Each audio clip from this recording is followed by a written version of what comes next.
ಕಾಲಚಕ್ರ ಹೇಗೆ ಉರುಳತ್ತೆ ಅನ್ನೋಕ್ಕೆ ಇವತ್ತಿನ ದಿಲ್ಲಿ ಫಲಿತಾಂಶ ಒಂದು ಅದ್ಭುತವಾದಂತಹ ಉದಾಹರಣೆ.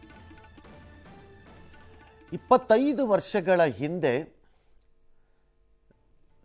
ಸುಷ್ಮಾ ಸ್ವರಾಜ್ಯನ ಶೀಲಾ ದೀಕ್ಷಿತ್ ಅವರ ತಂಡ ಇದೇ ರೀತಿ ಮಕಾಡೆ ಕೆಳಕ್ಕಿಳಿಸಿತ್ತು. ಬಹುಶಃ ಅವತ್ತು ಚಿಕ್ಕ ಹುಡುಗಿ ಇರಬೇಕು, ಸುಷ್ಮಾ ಸ್ವರಾಜ್ ಅವರ ಪುತ್ರಿ ಬಾನ್ಸುರಿ ಅವತ್ತು ಚಿಕ್ಕ ಹುಡುಗಿ ಇರಬೇಕು ಅಂತ ಅಂದ್ಕೊಂಡಿದ್ದೀನಿ. ಯಾಕಂದರೆ 25 ವರ್ಷ ಅವತ್ತಿಗೆ. ಈಗ ಆಕೆಗೆ ಒಂದು 35-40 ವರ್ಷ ಅಂತಂದ್ರೂ ಒಂದು 15 ವರ್ಷದ ಹುಡುಗಿ ಇರಬೇಕದು. ಆಕೆಗೆ ಅರ್ಥವಾಯಿತೋ ಇಲ್ವೋ, ಒಟ್ಟಲ್ಲಿ ಅವರ ಅಮ್ಮ ಮಕಾಡೆ ಸೋತೋದ್ರು. ಆ ಎಲ್ಲ ಬ್ಲೇಮನ್ನು ತೆಗೆದುಕೊಂಡೋಗಿ ಸುಷ್ಮಾ ಮೇಲೆ ಹಾಕ್ಬಿಟ್ರು. ಅವರಿಂದನೇ ನನ್ನ ಪ್ರಕಾರ ರಾಜಕೀಯವಾಗಿ ಸುಷ್ಮಾ ಸ್ವರಾಜ್ ಅದರಿಂದ ಚೇತರಿಸ್ಕೊಳ್ಳೇ ಇಲ್ಲ ಆಮೇಲೆ ಸರಿಯಾಗಿ, ಎಕ್ಸೆಪ್ಟ್ ಬಳ್ಳಾರಿ ಇದೊಂದು ಫೈಟಿಂಗ್ ಬಿಟ್ಬಿಟ್ರೆ ಚೇತರಿಸ್ಕೊಳ್ಳೇ ಇಲ್ಲ ಅಷ್ಟು ಸುಲಭವಾಗಿ. ಏನೋ ಅದೊಂದು ಸ್ಟೋರಿ. ಆದರೆ ಅದೇ ಶೀಲಾ ದೀಕ್ಷಿತ್ನ 15 ವರ್ಷಗಳ ನಂತರ, ಅಂದರೆ 10 ವರ್ಷಗಳ ಹಿಂದೆ ಆಮ್ ಆದ್ಮಿ ಪಕ್ಷ, ಅಂದರೆ ಕೇಜ್ರಿವಾಲ್ ಅವರ ಪಕ್ಷ ಹೀನಾಯವಾಗಿ ಮಣ್ಣನ್ನು, ಮೂತಿಯನ್ನು ಮಣ್ಣಿಗೆ ಜಜ್ಜಿ ಮುಕ್ಕಿಸ್ಬಿಡ್ತು.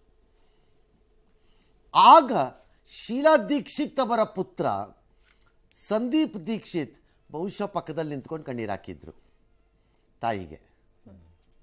15 ವರ್ಷ ಆಳಿದ ತಾಯಿಯನ್ನು ಹಿಂಗೆ ಕೆಡವದ್ರಲ್ಲ ಅಂತ.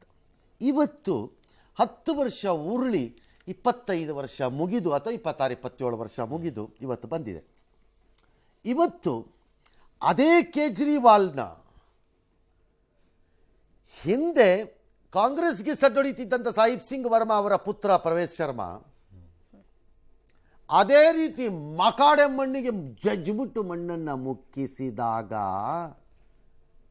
ಅತ್ತ ಬಾನ್ಸುರಿ ಸ್ವರಾಜ್ ಮತ್ತು ಇತ್ತ ಸಂದೀಪ್ ದೀಕ್ಷಿತ್ ಇಬ್ರು ಬಹುಶಃ ಒಳಗಡೆನೇ ಚಪ್ಪಾಳೆ ಹೊಡ್ಕೊಂಡು ನಕ್ಕಿರ್ಬೇಕು.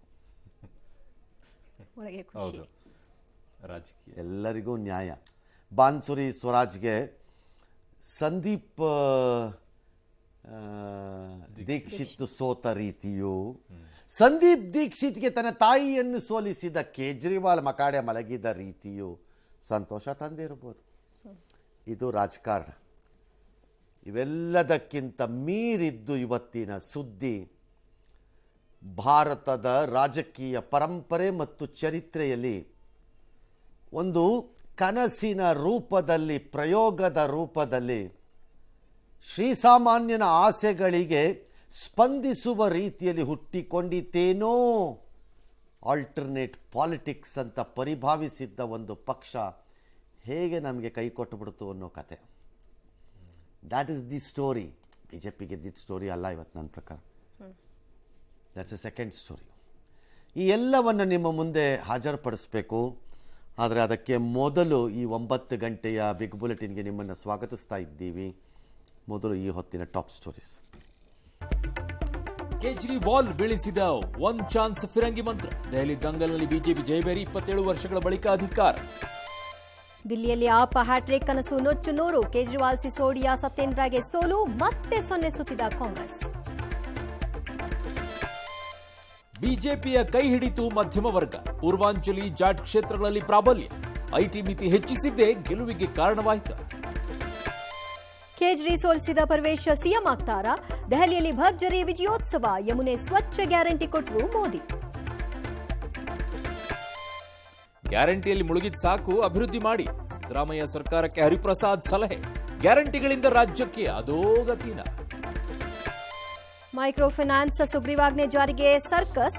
ರಾಜ್ಯಪಾಲರ ಆಕ್ಷೇಪಣೆಗೆ ಸರ್ಕಾರ ಉತ್ತರ. 2ನೇ ಏರ್ಪೋರ್ಟ್ಗೆ ಶೀಘ್ರ ಪ್ರಸ್ತಾವನೆ. ಬೆಂಗಳೂರಿನ ನಾಗರಿಕರಿಗೆ ಕೊಡ್ತು ನಮ್ಮ ಮೆಟ್ರೋ ಶಾಕು. 25 ಕಿಲೋಮೀಟರ್ ಓಡಾಟಕ್ಕೆ ₹90 ನಿಗದಿಯಂತೆ. ನಾಳೆಯಿಂದಲೇ ಪರಿಷ್ಕೃತ ದರ ಜಾರಿ. ಜೈಲಿನಿಂದ ಬಿಡುಗಡೆ ಬಳಿಕ ದರ್ಶನ್ ಮೊದಲ ಮಾತು. ಸರ್ಜರಿ ಅತ್ಯಗತ್ಯ ಅಂತ ಸ್ಪಷ್ಟನೆ. ಕಷ್ಟದಲ್ಲಿ ನೆರವಾದ ಆತ್ಮೀಯರಿಗೆ ಧನ್ಯವಾದ.